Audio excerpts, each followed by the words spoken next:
पाकिस्तान के बुलावे पर एससीओ बैठक में नहीं गए प्रधानमंत्री मोदी। पुतिन के आमंत्रण पर ब्रिक्स की बैठक में शामिल होने जा रहे रूस।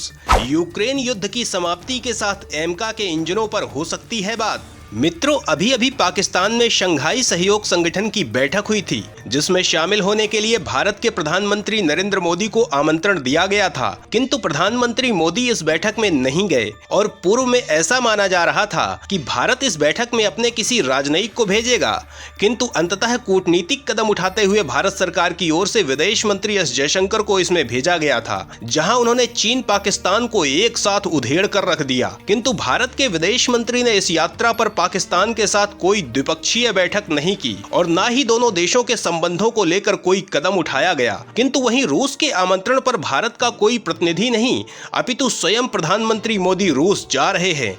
यहां वो रूस सहित ब्रिक्स में शामिल कई देशों के साथ द्विपक्षीय बैठक करेंगे। इस बैठक में जहां ब्रिक्स के विस्तार के विषय में कोई बड़ा निर्णय भी हो सकता है, वहीं रूस से भारत कई घातक शस्त्रों का समझौता कर सकता है, जबकि अपने पहले स्टील्थ युद्धक विमान एमका के लिए इंजनों का समझौता भी कर सकता है। तो ब्रिक्स संगठन की बैठक में होने वाले कई महत्वपूर्ण निर्णयों, इससे भारत को होने वाले लाभ और भारत की रक्षा आवश्यकताओं के लिए घातक शस्त्रों के समझौते की स्थिति को जानने के लिए वीडियो में अंत तक हमारे साथ बने रहिए और आगे बढ़ने से पूर्व भारत की वैश्विक नीति के समर्थन में वीडियो को लाइक अवश्य करें। भारत ने शत्रु पाकिस्तान को किया किनारे, मित्र रूस को लगाया गले। एससीओ में बरसे जयशंकर, मोदी पुतिन बनाएंगे वैश्विक रणनीति।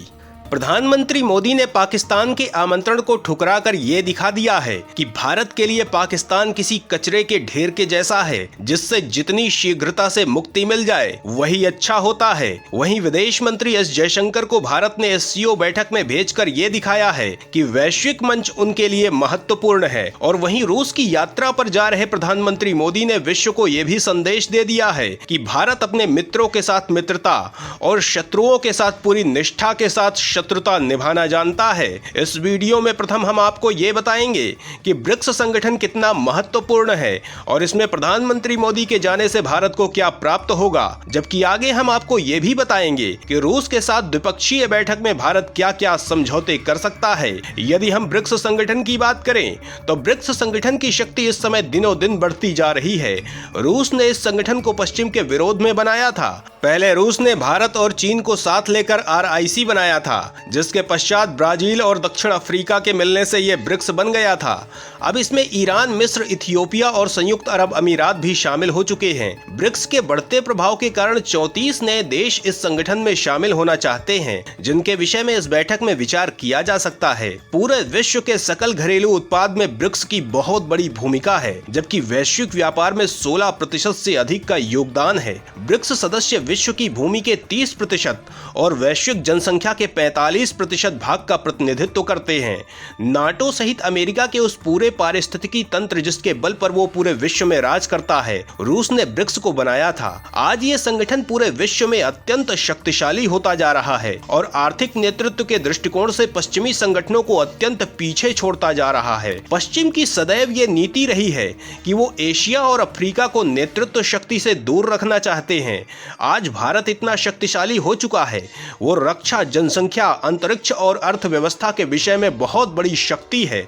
इसके पश्चात भी अभी तक भारत को सुरक्षा परिषद में और G7 जैसे देशों के समूह में स्थायी सदस्यता नहीं दी गई है, जबकि अमेरिका इन संगठनों का उपयोग रूस को लक्ष्य बनाने और स्वयं की सुपर पावर की स्थिति को बनाए रखने के लिए करता है। ऐसे में रूस के लिए ये अत्यंत आवश्यक था कि वो अमेरिका के इस सशक्त पारिस्थितिकी तंत्र के समक्ष अपना कोई शक्तिशाली मंच निर्मित करे और इसी धारणा के साथ रूस ने ब्रिक्स संगठन की नींव रखी थी, जिसका प्रमुख उद्देश्य है कि पश्चिमी देश विकासशील देशों पर अपना निर्णय थोप ना सके।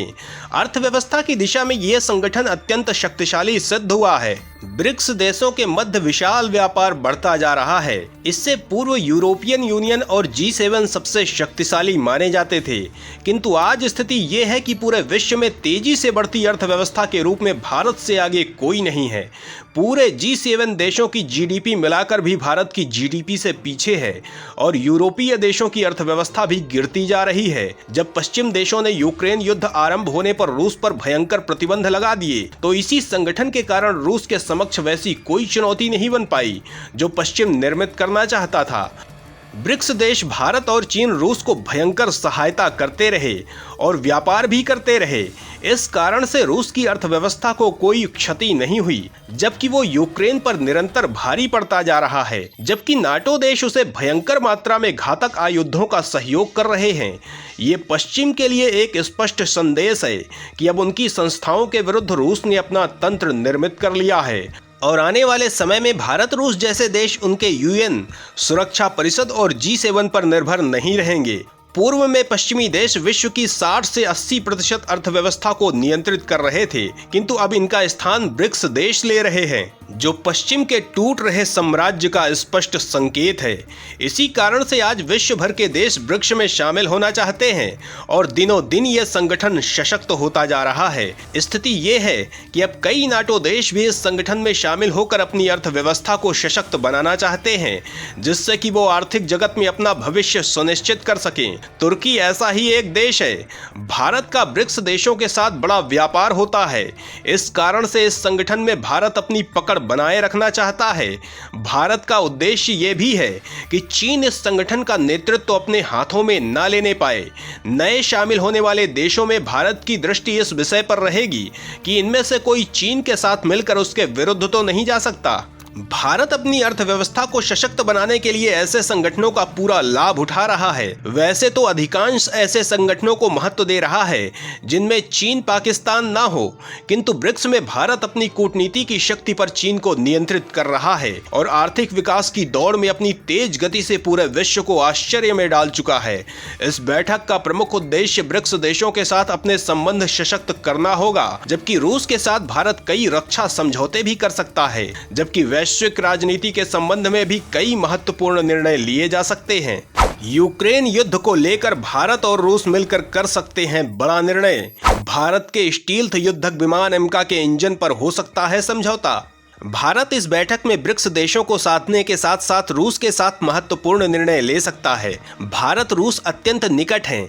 इनकी मित्रता का उदाहरण विश्व भर में दिया जाता है। रूस कई अवसरों पर भारत की सहायता कर चुका है। बांग्लादेश विभाजन के समय भी रूस ने भारत को सहायता दी थी। उस समय स्थिति ये थी कि अमेरिका पाकिस्तान का मित्र था। इसका कारण भारत की रूस के साथ निकटता थी। पाकिस्तान ने अमेरिका से सहायता मांगी थी और अमेरिका ने भारतीय सेना के विरुद्ध अपना विमान वाहक बेड़ा भेज दिया था। भारत ने तत्काल रूस से संपर्क किया था। तब रूस ने भारत की सुरक्षा के लिए अपना विमान वाहक भेज दिया था। रूसी दल की सूचना मिलते ही अमेरिका भाग खड़ा हुआ था और भारतीय सेना ने उधर पाकिस्तानी सेना की कमर तोड़ दी थी। इसके अतिरिक्त रूस ने कई बार संयुक्त राष्ट्र में भी भारत के पक्ष में अपनी वीटो शक्ति का उपयोग किया है। स्वयं बांग्लादेश प्रकरण में भी रूस ने भारत के लिए वीटो का प्रयोग किया था। इसी कारण से दोनों देशों के मध्य गहरा संबंध है। यहाँ तक कि यूक्रेन युद्ध में भारत वैश्विक रूप में जो भी भूमिका निभाए, किंतु रूस को आयुधों का निर्यात भी कर रहा है। भारत रूस के मध्य गुप्त मार्ग से ये व्यापार हो रहा है। अमेरिकी संस्था ने इसे प्रकट किया था,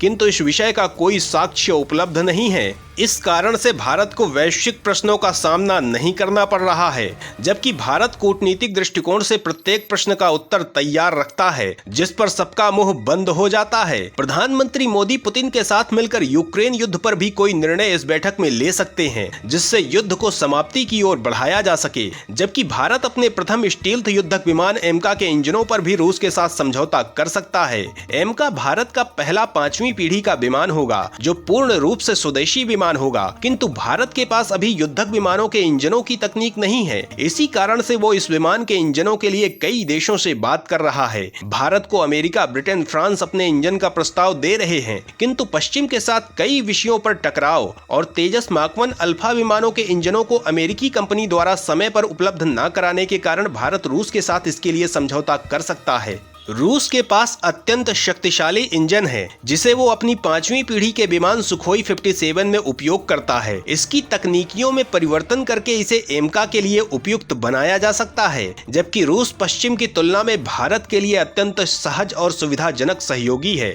यदि भारत रूस के मध्य इंजनों के लिए समझौता हो जाता है, तो भारत इसे रूस की रोस्टेक के साथ मिलकर भारत में ही बनाएगा। रूस इसकी तकनीक भारत को देगा, जिसके पश्चात भारत युद्धक विमानों के इंजनों के लिए आत्मनिर्भर हो जाएगा, जबकि भारत रूस से 50 सुखोई 30 युद्धक विमानों के लिए भी समझौता कर सकता है। ये विमान भारत में ही बनाए जाएंगे। रूस इन विमानों को बनाने के लिए भारत को किट उपलब्ध कराएगा। सुखोई 30 अत्यंत शक्तिशाली विमान हैं। इन्हें भारतीय वायुसेना की रीढ़ माना जाता है। तो मित्रों, प्रधानमंत्री मोदी की रूस यात्रा, ब्रिक्स संगठन की बैठक और होने वाले समझौतों को आप किस दृष्टिकोण से देखते हैं, कमेंट करके अवश्य बताएं। और यदि आपने अभी तक हमारे चैनल को सब्सक्राइब नहीं किया है तो कृपया सब्सक्राइब अवश्य करें।